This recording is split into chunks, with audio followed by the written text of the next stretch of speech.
Hello friends, channel में आपका स्वागत है। तो दोस्त, आज की इस वीडियो में बात करेंगे ग्रुप डी के उन सिलेक्टेड साथियों के बारे में जिनकी ज्वाइनिंग अब होने वाली है। उनका ज्वाइनिंग लेटर आ चुका है और आने वाले समय में उनको अब ज्वाइन करना है। तो ज्वाइनिंग से पहले कौन से डॉक्यूमेंट कैसे बनवाने हैं, और बहुत सारे साथियों का बार बार कमेंट आ रहा है इंस्ट्रक्शंस को लेके कि क्या इंस्ट्रक्शन है, कैसे कैसे कि कौन सा डॉक्यूमेंट बनवाना है, कितना फोटो चाहिए। तो चलिए इसी सब टॉपिक पर बात करते हैं और वीडियो को स्टार्ट करते हैं। तो दोस्त, सबसे पहले तो आप देख लीजिए इंस्ट्रक्शन। बार बार कमेंट आ रहा है इंस्ट्रक्शन को लेके। ऑल डॉक्यूमेंट का सबसे पहले समझ लेते हैं कि क्या कैसे आपको बनवाना है। तो देखिए, इसमें है कि please read the offer of appointment carefully. आपका जो लेटर है, अपॉइंटमेंट लेटर है, उसको केयरफुली आप पहले पढ़िए and complete the attach form in all respect. और इसके साथ जो जो फॉर्म अटैच किया गया है, रिपोर्टिंग टू आसनसोल डिवीजन का यह अपॉइंटमेंट लेटर है, लेकिन उसी आधार पे आपको ऑल जितने भी साथी, चाहे आप किसी भी डिवीजन किसी भी जोन के हो, आपको इसी सीक्वेंस में आपको ऑल डॉक्यूमेंट बनवाना है। तो चलिए एक एक करके देखते हैं और समझते हैं। बहुत सारे कमेंट है जो कि कॉमन कमेंट है, उस पर भी बात करेंगे। तो सबसे पहला पॉइंट देखिए कि 1 कॉपी ऑफ अटेस्टेशन फॉर्म। आप लोग को पता होना चाहिए कि आप किसी भी डिवीजन और किसी भी बोर्ड से है, कोई फर्क नहीं पड़ता। अटेस्टेशन फॉर्म सबको बनवाना है और सबका फॉर्म एक ही फॉर्मेट है, इसका कोई फॉर्मेट चेंज नहीं है। कहीं पर हिंदी में है, कहीं पर इंग्लिश में है, लेकिन अटेस्टेशन फॉर्म बनवाना ही बनवाना है। तो अटेस्टेशन फॉर्म का 1 कॉपी आपको अटैच किया जाता है ज्वाइनिंग में।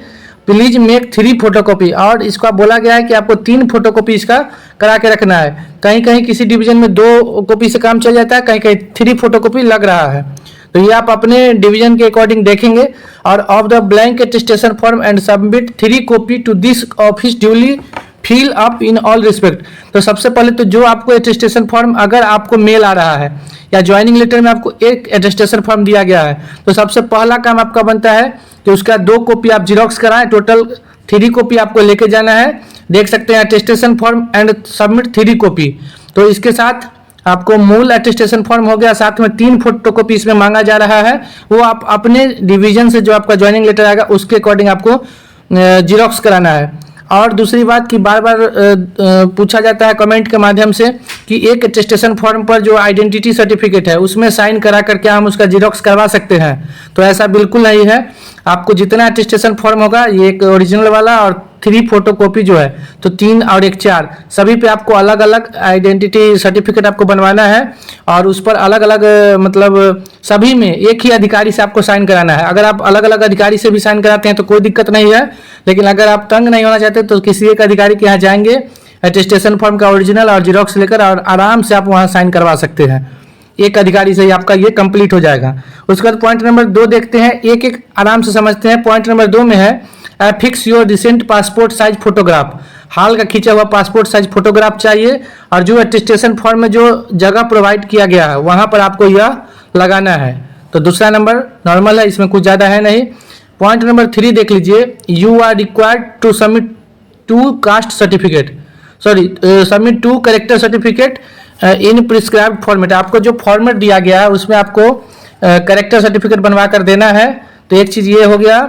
और इसके साथ में form 2 different gazetted officer of the central और स्टेट गवर्नमेंट। जो आपको जैसा भी कहीं कहीं देखने को मिल रहा है कि करेक्टर सर्टिफिकेट का एक ही फॉर्मेट आ रहा है और नया फॉर्मेट भी आया है, तो हर डिवीजन का अपना अलग अलग है।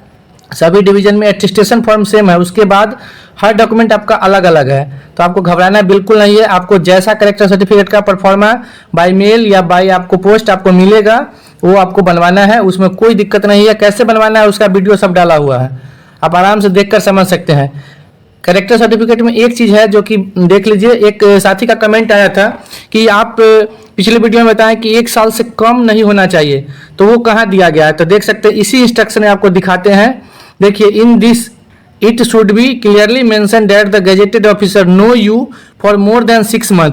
मतलब 6 मंथ से ज़्यादा आपको वो जानते हो, मोर देन 6 मंथ है। तो मिनिमम जो आपका टाइमिंग जो यहाँ पर होगा वो 1 साल से कम नहीं रखिए, क्योंकि वहाँ आपका जो फॉर्मेट बना हुआ है उसमें आप लोग देखिएगा डैश ईयर और डैश मंथ करके वहाँ पर फॉर्मेट में दिया गया है। तो मिनिमम आप लोग 1 साल 1 मंथ उसमें डाल सकते हैं, या 1 साल 2 मंथ डालिए। या जो आप जो गजेटेड ऑफिसर होंगे। फिर एक कमेंट आया कि कोई अधिकारी है गजेटेड है और वो उनकी पोस्टिंग अभी जो हुई है वो 6 मंथ पहले हुई है या 8 मंथ पहले हुई है या 4 मंथ पहले हुई है, तो वो कैसे करेंगे? तो नहीं करवाइए ना, उसमें क्या है, आप किसी दूसरे गजेटेड ऑफिसर के यहाँ जाइए। अगर कोई अधिकारी आपको 1 साल से कम अगर डालते हैं, बोलते हैं कि मेरी पोस्टिंग अभी 1 साल पहले हुई है, तो आप छोड़ दीजिए, उनसे मत बनवाइए, दूसरे अधिकारी के पास जाइए और जो इसमें आपको 1 साल से प्लस बना के दे, उनसे जाकर आपको बनवाना है। यही सब गलती है जिससे आपको बचना है, नहीं तो आपको ज्वाइनिंग में बहुत दिक्कत होगा। अब पॉइंट नंबर 4 देखते हैं कि you are required to submit 1 certificate of character. इसके साथ में आपको एक सर्टिफिकेट ऑफ कैरेक्टर दिया गया है, उसका भी फॉर्मेट दिया गया है। और head of the educational institute और where you have study last, तो जहाँ से आपका लास्ट स्टडी है वहाँ से आपको साइन कराना है। बहुत सारे साथी का कमेंट आया है इसके रिलेटेड भी। पॉइंट नंबर 4 कि हम ITI किए थे और हम 10th भी किए हैं, ITI किए हैं, उसके बाद इंटर किए हैं, ग्रेजुएशन किए हैं और उसके बाद भी कोई डिग्री लिए हैं, तो अब क्या करें? तो देखिए, आप जो लास्ट स्टडी है वहाँ से आप इसमें साइन कराएंगे। और दूसरी बात है कि अगर आप नहीं कुछ देते हैं तो कम से कम 10th और प्लस अगर ITI दे रहे हैं तो ITI कॉलेज, अगर आपका प्राइवेट है सरकारी है कोई फर्क नहीं पड़ता है। आप ये दिमाग से निकाल दीजिए कि हम कोई कोर्स किए हैं, वो प्राइवेट कॉलेज है और वो मेरा लास्ट स्टडी है, तो साइन वहाँ का चलेगा कि नहीं? तो बिल्कुल चलेगा, चाहे प्राइवेट हो सरकारी हो, दोनों का मान बराबर है। जो आपका लास्ट स्टडी है वहीं से आप साइन कराइए। जो लास्ट डॉक्यूमेंट आप दे रहे हैं, ये चीज़ आप समझ लीजिए कि जो भी आप लास्ट डॉक्यूमेंट दे रहे हैं तो उसी कॉलेज से कोशिश करिए कि साइन कराना है, ठीक है। और आगे इसमें देख लीजिए कि इसमें क्लियरली मेंशन है कि आपको एक कैरेक्टर सर्टिफिकेट दिया गया है और जिसमें आपको हेड पर ऊपर में साइन कराना है। जो लास्ट स्टडी आप पढ़े हैं वहाँ से आपको साइन कराना है। उसके बाद उस फॉर्मेट में नीचे फर्स्ट क्लास मजिस्ट्रेट का साइन कराना है, DM, SDM या मजिस्ट्रेट से साइन कराना है। और यह जो आपका साइन है, जो first class magistrate DM, SDM है, तो यह साइन जब भी आप कराएंगे, इसीलिए अगर आप बिहार से हैं तो आपको सबसे ज़्यादा जरूरी है आपके पास SP सर्टिफिकेट, SP ऑफिस से जो निर्गत है सर्टिफिकेट, कैरेक्टर सर्टिफिकेट, वो आपके पास होना चाहिए। नहीं तो आपको जो DM या SDM से आप साइन कराएंगे तो वो आपका इस पर साइन कभी नहीं करेंगे जब तक कि SP वाला कैरेक्टर सर्टिफिकेट नहीं बना हुआ होगा। दूसरी बात, आप एक चीज़ और समझ ले कि अगर कोई साथी है, अब मान के चलिए कि आपको अप्रैल में आपकी ज्वाइनिंग होने वाली है और जो आपका कैरेक्टर सर्टिफिकेट SP ऑफिस वाला है, और अगर आप बिहार से हैं तो वो अगर 6 मंथ से ज़्यादा हो गया, अगर 2 दिन भी ज़्यादा हो गया, 1 दिन भी ज़्यादा हो गया, तो वो SP जो आपका कैरेक्टर सर्टिफिकेट है वो इनवैलिड हो गया। उस कंडीशन में आपको फिर दोबारा SP से बनवाना पड़ेगा कैरेक्टर सर्टिफिकेट। तो ये सभी छोटी छोटी बातें हैं जो आपको समझना चाहिए, जिससे कि ज्वाइनिंग जब आपके हाथ में होगी उस टाइम डॉक्यूमेंट बनवाने में कोई कन्फ्यूजन नहीं होगा। उसके बाद पॉइंट नंबर 5 देखिए, you are required to bring all original and attested photocopy of educational certificate, caste certificate and other certificate for verification. DV में आप जितना ओरिजिनल डॉक्यूमेंट लेके गए थे सभी डॉक्यूमेंट को आपको लेके जाना है साथ में, तो वो आपको करना ही करना है। जितना DV में जो डॉक्यूमेंट आप दिए हैं टोटल आपको ज्वाइनिंग के दिन भी आपको ऑल डॉक्यूमेंट लेकर जाना है। उसके बाद है SC ST OBC जो कास्ट सर्टिफिकेट है, इसमें देख सकते हैं कि यह आपको बनवाकर जमा करना है। इसमें एक चीज़ और समझना है, जो कास्ट सर्टिफिकेट का बहुत ज़्यादा कमेंट आया है कि हम DV में जब वेरिफिकेशन में गए तो मेरा ओरिजिनल OBC जमा हो गया, तो अब क्या होगा? तो कुछ नहीं होगा, आपको एकदम अब दोबारा बनवा के नहीं देना है। जब आप ज्वाइनिंग के दिन जाएंगे तो वहाँ अगर आपका DV में जमा हो गया है तब आपसे कास्ट सर्टिफिकेट नहीं मांगा जाएगा। ये नहीं है कि हम OBC DV में दे दिए और फिर अब ज्वाइनिंग जब मेरी आई है तो उसमें भी फिर बनवाना पड़ेगा क्या? तो बिल्कुल नहीं बनवाना पड़ेगा। लेकिन कोई जैसे साथी है जो जैसे मान लीजिए SC कैटेगरी से आते हैं या EWS वाले हैं और DV में उनका ओरिजिनल डॉक्यूमेंट जो है वो कास्ट सर्टिफिकेट वो जमा नहीं हुआ है, जैसे EWS सर्टिफिकेट जमा नहीं हुआ है, तो अब आपकी ज्वाइनिंग के टाइम में आपका ओरिजिनल सर्टिफिकेट जरूर जमा लिया जाएगा। चाहे आप EWS क्यों ना हो, तो आपको जो ओरिजिनल जो आपको रेलवे फॉर्मेट दिया था अगर वो आपके पास है तो वो जरूर लिया जाएगा। अगर जो साथी, फिर हम क्लियरली बताना चाहते हैं कि जो अगर DV में दे चुके हैं उनके लिए घबराने की बात नहीं है। अब दोबारा आपको यह कास्ट सर्टिफिकेट नहीं लगेगा, तो इसलिए बनवाने की ज़रूरत नहीं है। उसके बाद है पॉइंट नंबर 5 हो गया। पॉइंट नंबर 6 देख लीजिए, 6 भी हो गया। पॉइंट नंबर 7 है कि you have to bring minimum 20 copy, 20 photocopy आपको लेके जाना है। जरूरी नहीं है कि यह 20 फोटोकॉपी आपको ज्वाइनिंग में ले लिया जाएगा, लेकिन लेकर जरूर जाना है, ठीक है। उसके बाद you have to bring original Aadhaar card आपके पास होना चाहिए, पैन कार्ड होना चाहिए और सेल्फ अटेस्टेड फोटोकॉपी इसका लेकर जाना है। आधार कार्ड और पैन कार्ड का, ये दोनों एकदम जरूरी है। ये नहीं होगा तो आपको सैलरी स्टार्ट होने में जरूर प्रॉब्लम होगा। तो पैन कार्ड आपके पास बिल्कुल होना चाहिए, साथ में आधार कार्ड ओरिजिनल होना चाहिए।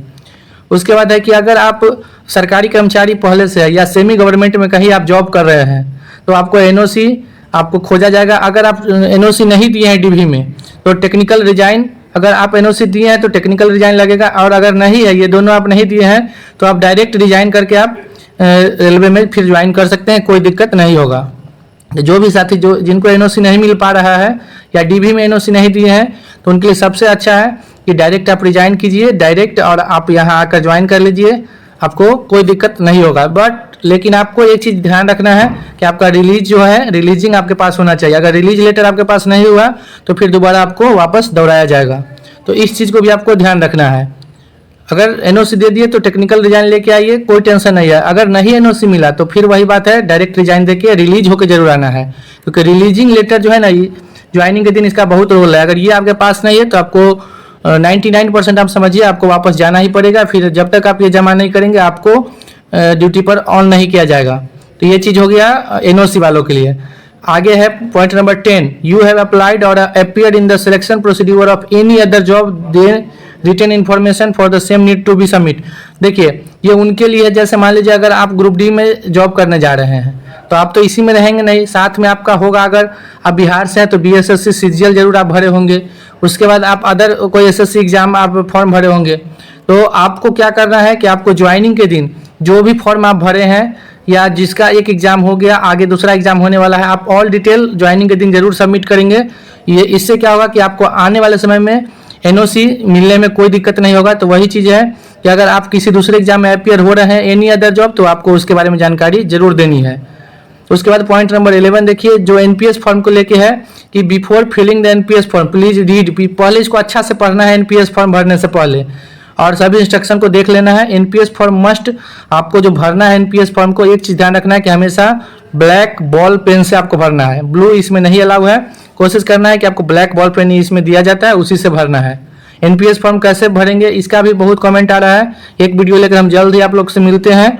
तो ये आपका एनपीएस वाला हो गया कि ब्लैक बॉल पेन से भरना है। और उसके बाद है देख लीजिए पॉइंट नंबर 12 है, it is advise to first make a photocopy of all document provided and fill the same in rough before finally filling. जो भी डॉक्यूमेंट आप ओरिजिनल भर रहे हैं तो उसमें क्या कहा गया है कि आप पहले फोटोकॉपी कराइए और उसको पहले रफ भरिए, फिर उसके बाद ओरिजिनल डॉक्यूमेंट को भरिए। तो ये आपका यही इंस्ट्रक्शन है। तो बार बार कमेंट आ रहे थे, सबसे ज़्यादा कमेंट तो आ रहा था इस टॉपिक पर कि कैरेक्टर सर्टिफिकेट 1 साल से कम वाली बात चल रही थी। तो यहाँ पर आप इंस्ट्रक्शन देख सकते हैं कि इसमें पूरा क्लियरली मेंशन किया गया है। तो इसी आधार पर आपको डॉक्यूमेंट बनवाने हैं। और अगर डॉक्यूमेंट बनवाने में आपको कोई भी प्रॉब्लम हो तो आप मेरा पिछला वीडियो देख लीजिए, पूरा डॉक्यूमेंट कौन सा डॉक्यूमेंट कैसे बना हुआ है, किसका साइन है, किसका सील कहाँ पर होगा, सब आपको उसमें वीडियो में बताया गया है। अगर आपको अभी भी किसी भी डॉक्यूमेंट को लेकर कोई भी कन्फ्यूजन हो, एनओसी, ज्वाइनिंग, रिजाइनिंग, रिलीजिंग, कहीं भी कोई प्रॉब्लम हो, कोई दिक्कत हो, आप लोग कमेंट जरूर करें। हम जो भी अच्छा सजेशन होगा हम आपको जरूर देंगे। थैंक यू, मिलते हैं फिर नए वीडियो में।